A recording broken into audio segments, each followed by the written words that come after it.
Gazette du Togo, une vision sur l'actualité togolaise et sur le monde.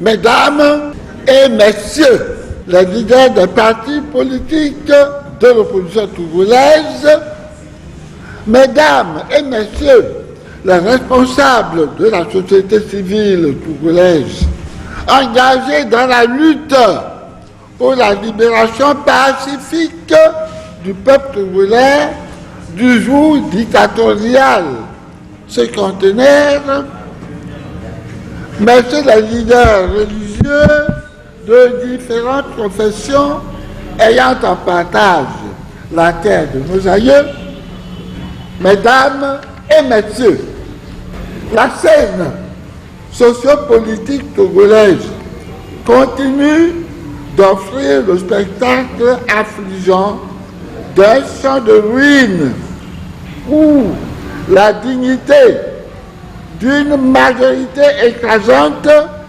n'en finit pas de s'étioler face aux multiples stratégies d'accaparement mises en place et en œuvre par une oligarchie gloutonne et insatiable. Depuis les dernières élections législatives, l'opposition politique togolaise, où ce qui en tenait lieu, donne les preuves de son incapacité à mener une action salvatrice commune, pouvant redonner de l'espoir aux millions de déshérités et de sans-voix qui croupissent dans notre cher pays.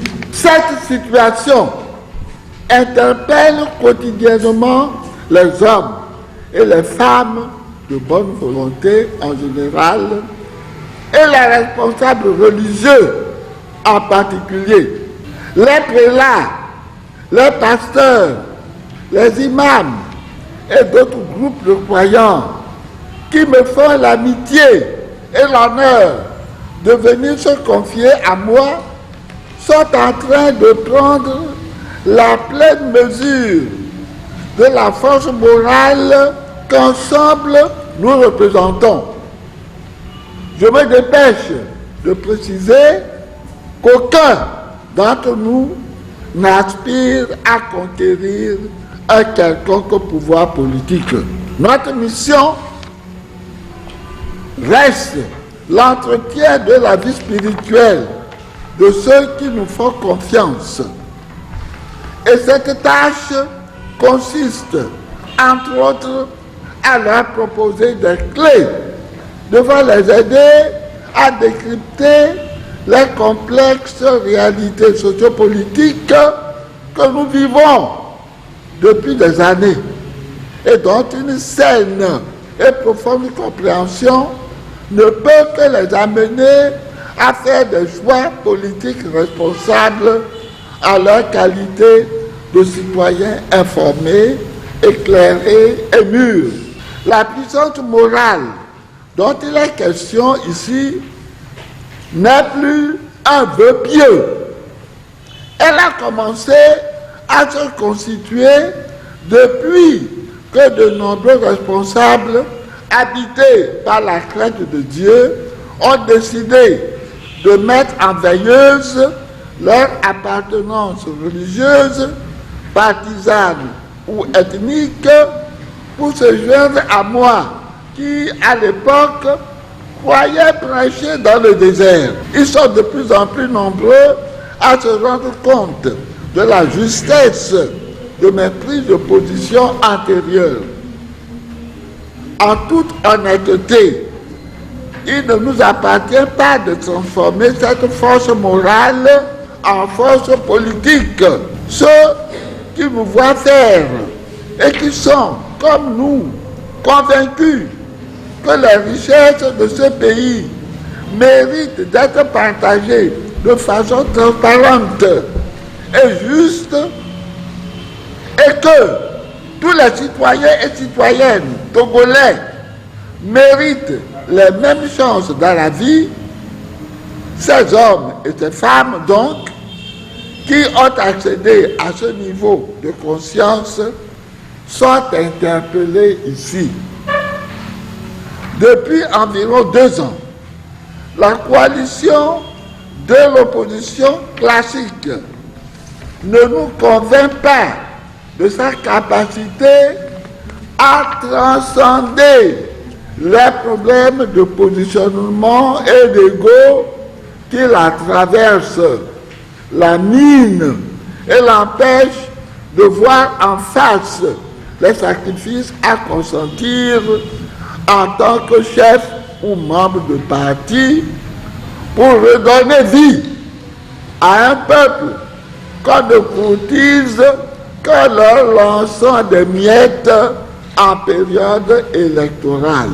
Ceux qui s'organisent pour conserver à tout prix le pouvoir qu'ils détiennent et les opposants qui s'organisent pour nous montrer qu'ils sont incapables d'imaginer de nouvelles raisons d'espérer, campent maladroitement sur leur position. Ils savent que des dialogues ne peuvent sauver notre pays que s'ils sont francs et sincères. Et si les conclusions auxquelles ils conduisent seront mises en œuvre en toute honnêteté et transparence, ce qui n'est pas chose aisée au Togo. En attendant ce jour de rêve, des rumeurs et autres bruits de couloir me parviennent.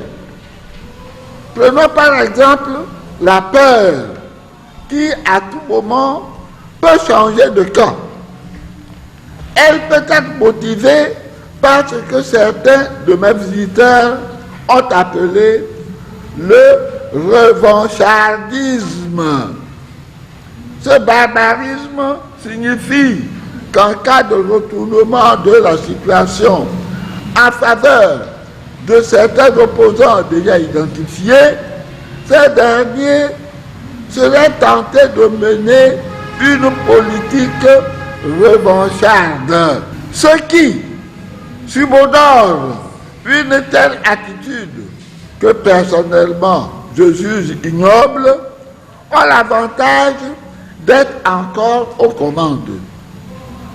Pourquoi ne changent-ils pas dès maintenant leur façon de faire pour inspirer chez ceux d'en face des sentiments moins hostiles? Il n'est jamais trop tard pour bien faire.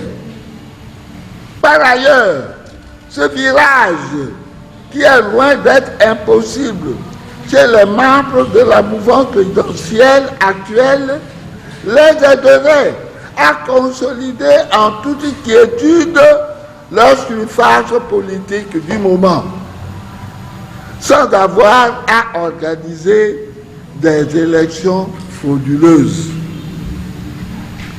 Et ce sont justement les élections anxiogènes parce que frauduleuses qui génèrent le plus en ce moment la peur chez les opposants.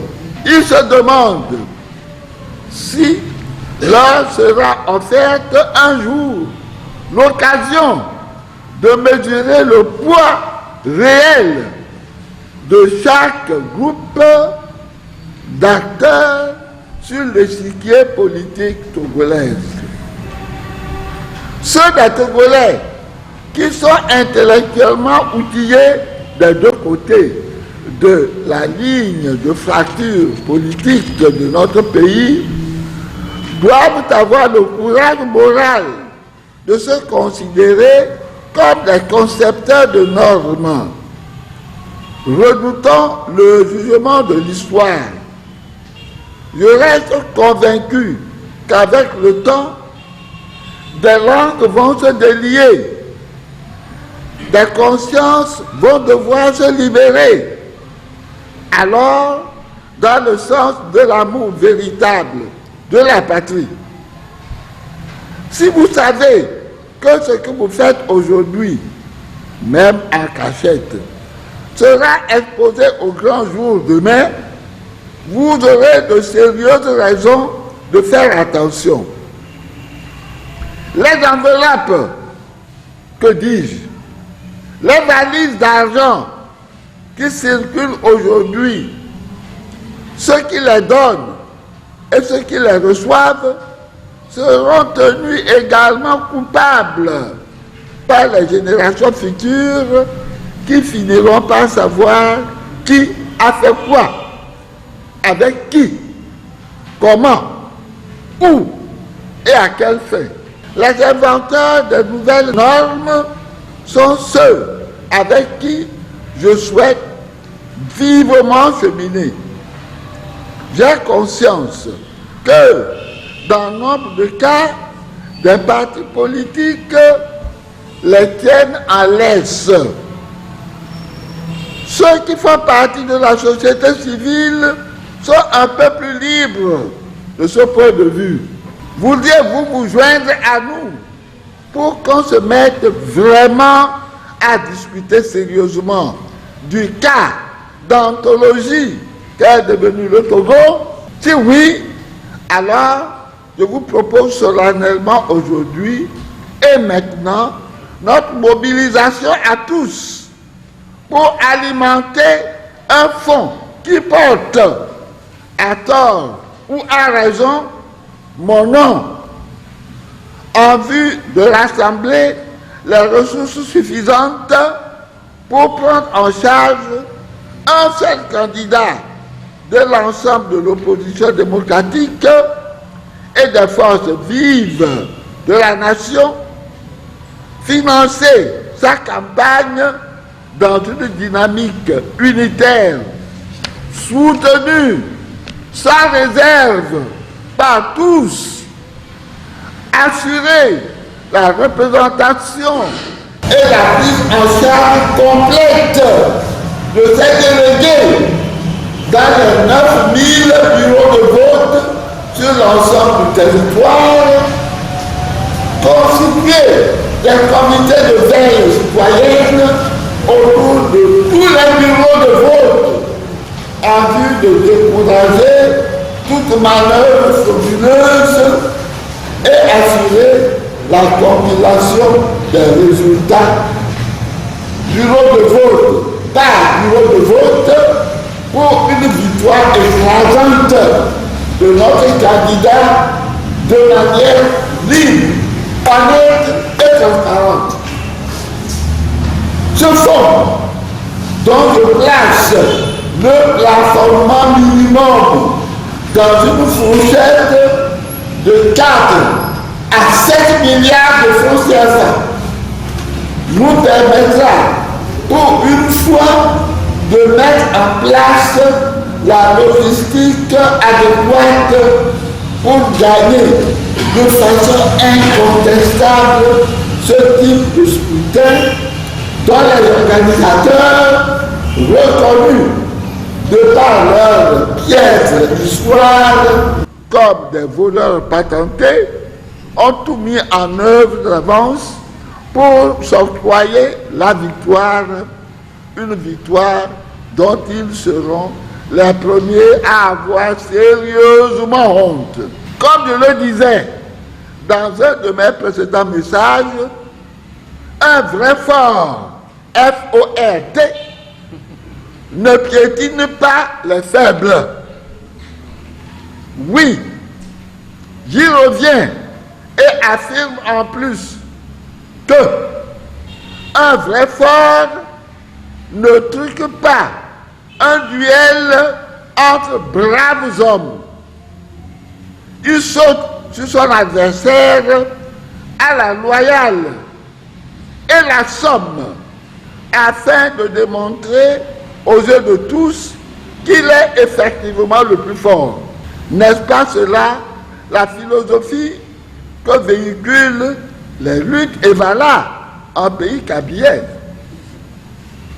Je mets au défi, au nom des forces vives de la nation, le pouvoir de fort, F majuscule A-U-R-E, d'organiser, de façon libre et transparente le scrutin de la présidentielle de 2020, d'en confier l'arbitrage aux Nations Unies et de l'emporter à la régulière pour nous démontrer qu'il est un vrai fort.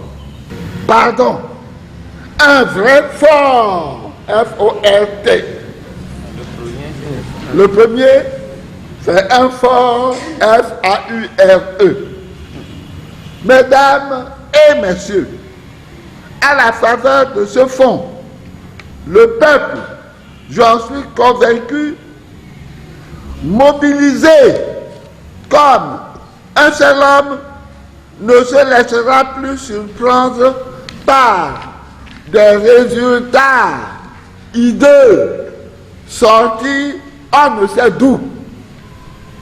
L'opposition disposera des moyens adéquats, tant en matériel roulant, technique, qu'en ressources humaines et financières pour maîtriser le processus électoral avant, pendant et après le scrutin sur l'ensemble du territoire national. Loin de se limiter au processus électoral, le fonds vise à mettre en place au Togo les conditions idoines et durables d'une vraie démocratie en veillant à la mise en place des fondamentaux d'une vraie société démocratique.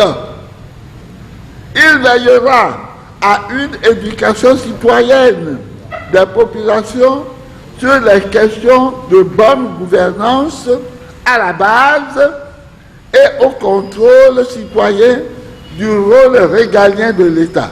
Il favorisera la mise en place de programmes de communication pour le changement de comportement, CCC, en matière de civisme et de respect du bien public pendant au moins les 30 années suivant l'arrivée de l'alternance démocratique et à compter de 2020. Comment le fonds sera-t-il mobilisé? Qui pourra y contribuer? Et à partir de quel seuil minimum? Mesdames et messieurs, il s'agira de lancer par voie médiatique, comme nous le faisons aujourd'hui, l'appel à la mobilisation des femmes et hommes de bonne volonté de par le monde en vue d'alimenter cette corbeille qui porte mon nom en ressources financières et matérielles nécessaires au financement des activités de ce fonds. Pour ce faire, 5 comptes bancaires seront ouverts à cet effet. Un compte au Togo, logé dans les livres de Cobank, au nom de Monseigneur Panduro, pour toutes les bonnes volontés, filles et fils du Togo, vivant sur le territoire national. 2 comptes dans 2 pays voisins du Togo, notamment le Bénin et le Ghana, au profit des Togolais et amis du Togo vivant sur le continent africain. 3 comptes dans les pays d'outre-mer, dont un aux États-Unis, USA, un en Europe, notamment en France, et un sur le continent asiatique, en l'occurrence en Chine, pour les Togolais et amis du Togo vivant sur les continents américains, européens et asiatiques. Les fonds pourraient être envoyés sur les comptes ouverts à cet effet dans les pays identifiés par virement bancaire transfert d'argent via Western Union, MoneyGram, RIA et sur le plan national, T-Money, Flouze, Wari, etc. Des activités spéciales de collecte de fonds seront organisées à travers différents groupes de lobbying en vue de maximiser les ressources à collecter. À cet effet, on pourrait organiser des kermesses, des ventes de charité, des soirées VIP, des spectacles et autres manifestations pouvant favoriser la mobilisation des personnes de bonne volonté à soutenir de différentes manières ce fonds dont le fonctionnement sera régenté par moi-même, assisté d'une équipe légère de 4 membres. Les dispositions seront prises de manière particulière en vue de favoriser la prise en contact des contributions de toutes les bonnes volontés, depuis le plus riche des citoyens jusqu'au dernier des paysans. Conséquemment, les transferts d'argent par les mécanismes habituels seront encouragés jusqu'à 100 francs CFA en vue de faciliter une grande adhésion des populations, quel que soit leur pouvoir d'achat. Les contributions pourraient se faire sur une base journalière, hebdomadaire ou mensuelle. Groupe cible. Le groupe cible primaire de ce fonds est constitué par des Togolais des deux sexes, femmes comme hommes, et de tous les âges, vivant au Togo ou dans la diaspora, animés par le désir de voir changer le système de gouvernance de notre pays et de voir s'y établir un véritable règne démocratique.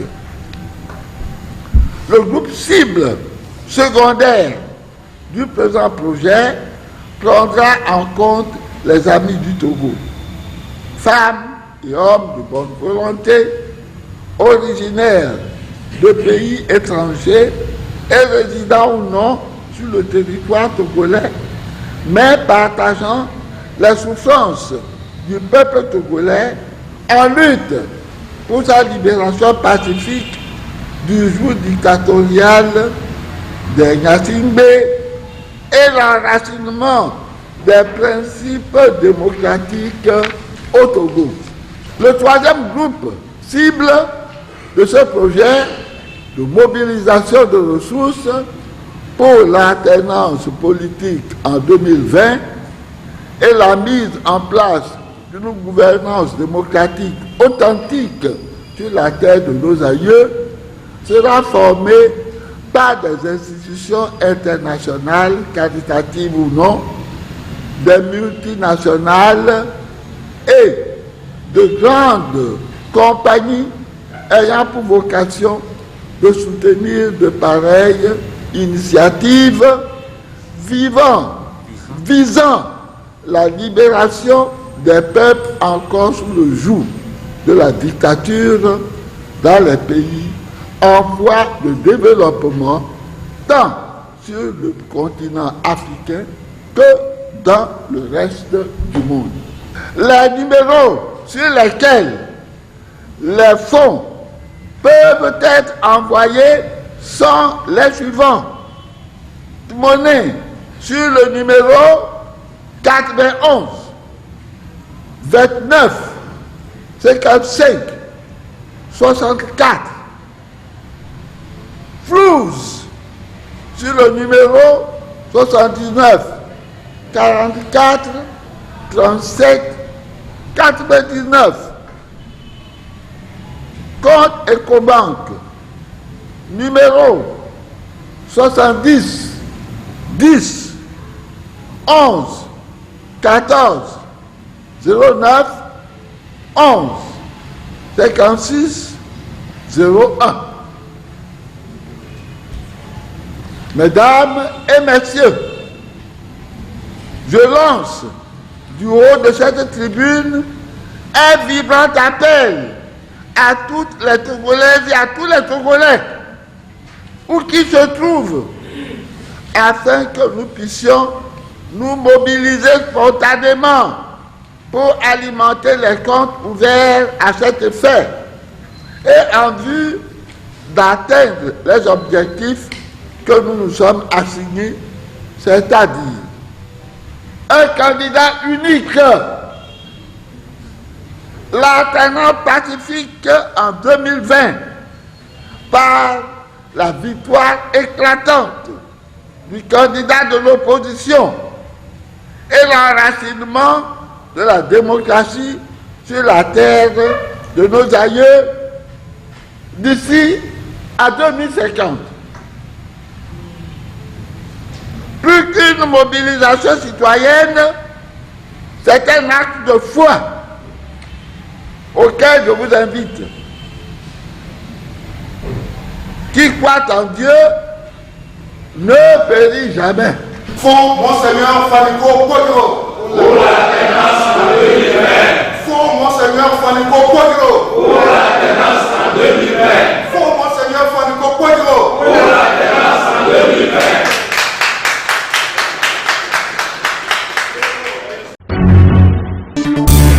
La Gazette du Togo, une vision sur l'actualité togolaise et sur le monde. Rejoignez-nous sur le www.lagazettedutogo.com ou sur nos comptes Facebook, Twitter et YouTube. Pour tout contact, écrivez à contact@lagazettedutogo.com ou appelez le 92 80 88 53. La Gazette du Togo, c'est l'information en continu.